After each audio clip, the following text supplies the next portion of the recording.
bien. Il y a quelques jours, on a découvert que des combats sauvages entre étudiants organisés à la manière d'un fight club se tenaient dans l'école professionnelle de Lullier à Genève. J'annonce donc que le vilain de cette semaine, c'est la bagarre, la baston, la castagne, la tatane, la torgnole, la branlée. On se colle des marrons et des châtaignes dans la poire avec 2-3 lascars. On bouffe le palais froid marqué de nos bourre-pifs. Et marche à l'ombre, l'ami. Merci. Bon, alors c'est quoi cette affaire? Et avant toute chose, si cette histoire se retrouve dans la presse, qui a trahi la première règle du Fight Club? Non mais des combats sauvages, bon ok, à la limite, hein, mais des combats sauvages organisés à l'école de Lullier. Mais, donc Lullier, pour ceux qui voient pas, c'est une école de nature et paysagisme. Les étudiants, ils font du jardinage, ou alors ils sont par exemple fleuristes. Bon, je dis pas, hein, ils ont l'habitude de se battre, mais pour des trucs genre la légalisation du THC ou un coin slackline à la salle de pause. Non mais c'est des dreadeux qui fument des joints francs. Ça doit être les premiers combats organisés où il y a 2 perdants, tu sais.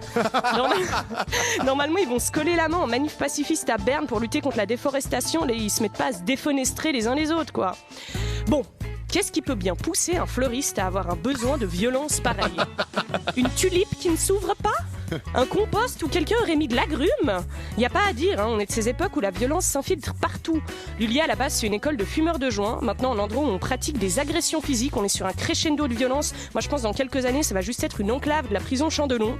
D'ailleurs, il semblerait que depuis que cette histoire est sortie, le champion du monde de MMA, Khamzat Chimae, ait décidé de se faire appeler Khamzat Simae. Eh oui, Franck, c'était un jeu de mots, tu l'as fait. 9 mois d'émission ensemble et ton humour déteint sur moi. Félicitations. Bon, plus sérieusement, moi je me demande qui a lancé l'idée du Fight Club, hein. Ça devait être un type qu'on avait marre d'appliquer l'idéologie Avatar à son école, c'est-à-dire se connecter aux esprits de la forêt en bouffant des champignons. Et du coup, il s'est dit... En fait, avec les gars, on voulait une activité genre 0 empreinte carbone.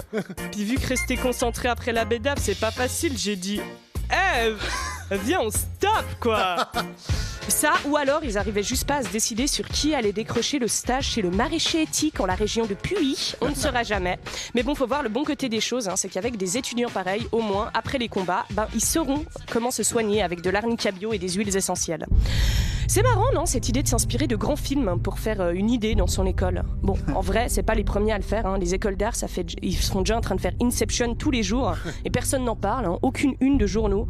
Une école d'art, c'est un rêve dans un rêve dans un rêve, le moi, le surmoi, le moi profond, et que je vais traduire avec cette chaise renversée, cette lumière qui clignote.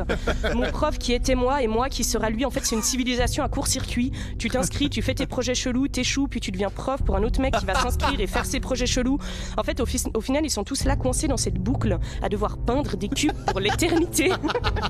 Non, c'est vrai que c'est un cauchemar. Et franchement, moi, à choisir entre les deux, je préfère largement le Fight Club.